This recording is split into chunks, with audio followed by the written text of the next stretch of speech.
Hi use.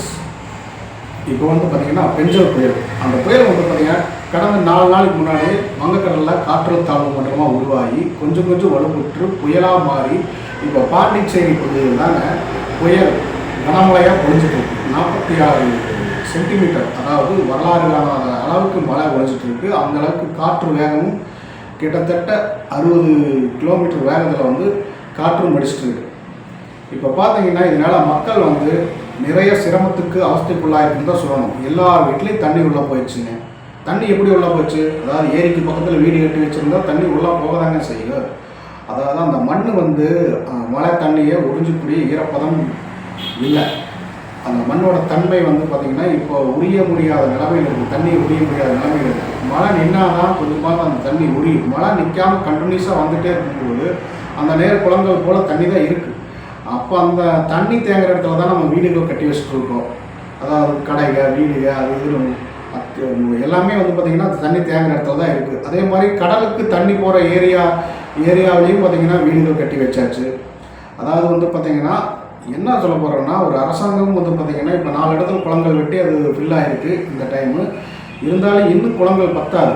அங்கங்கே குளங்கள் நிறைய வெட்டிட்டு தண்ணி அந்த குளங்களுக்கு போகிற மாதிரி ஒரு பாதையை ஏற்பாடு பண்ணி கொடுத்தாதான் தண்ணி அங்கே போகும். அதே மாதிரி கடலுக்கு போகிற பாதையில் கடலுக்கு போகிற மாதிரி அங்கே இருக்கிற குடியிருப்பு பகுதிகளை அகற்றிட்டு வேறு இடம் கொடுத்து மக்களே இதுக்கு சம்மதிக்கணும். அப்போ தான் பார்த்திங்கன்னா இந்த மாதிரி பிரச்சனையிலேருந்து நம்ம தப்பிக்க முடியுமே தவிர அடிக்கடிக்கே இனி மழை வந்துட்டு தாங்க இருக்குது.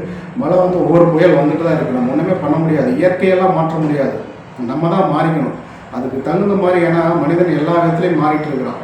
இப்போ நம்ம ஒரு இதிலேருந்து பார்த்திங்கன்னா இப்போ 4Gலேருந்து 5G மாறது இல்லையா, இதுக்கெல்லாம் அக்செப்ட் பண்ணிக்கிறீங்க.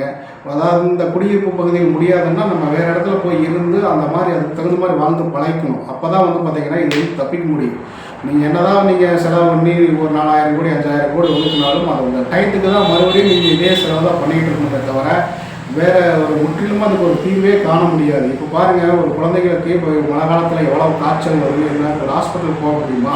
இப்போ ஒரு பால் பாக்கெட் ஒரு பிஸ்கெட் வாங்க முடியுமா? அதாவது நம்ம போய் ஹெல்ப் பண்ணுறோம்னாலும் அந்த இடத்துல போகிற வசதி இருந்தால் தான் போய் ஒரு சோசியல் அமைப்புனாலும் போய் ஹெல்ப் பண்ண முடியும். அந்த அளவுக்கு தான் இப்போ போய் அடிச்சுட்டு இருக்கு. இதை நம்ம தான் நம்ம உணர்ந்துக்கணும். உணர்ந்தால் தான் எப்பவுமே நம்மளை நம்ம காத்துக்க முடியுமே தவிர நீங்கள் என்ன தான் 4000 கோடி 5000 கோடி ஒதுக்குனா இதுக்கெல்லாம் செயலாற்ற முடியாது. நமக்குள்ளே நம்மளே சிந்தித்து நம்ம தான் செயல்படணும். இதுக்கு தகுந்த மாதிரி அரசாங்கமும் ஏற்பாடு பண்ணணும், மக்களும் மாறணும். இப்போ என்னதான் இருந்தாலும் இந்த பெஞ்சல் புயல் பார்த்திங்கன்னா எவ்வளோ தூரம் இப்போ அடிச்சுட்டு இருக்குது. உள்ளி நகரில் நம்ம வேண்டிக்குவோம். அதாவது இந்த புயல் ஒரு சேஃப் ஜோனில் கடந்து போகணும். மக்களுக்கு எந்த பிரச்சனையும் இதுக்கு மேலே கொடுக்க வேண்டாம்னு சொல்லி நம்ம இறைவனை வேண்டிக்குவோம். அதே மாதிரி உங்களால் முடிஞ்சால் ஹெல்ப் பண்ணுங்கள். நிறைய பேர் ரொம்ப கஷ்டத்தில் இருக்காங்க. நம்ம சேனலை பாருங்கள், சப்போர்ட் பண்ணுங்கள், கமெண்ட் பண்ணுங்கள். வணக்கம், நன்றி.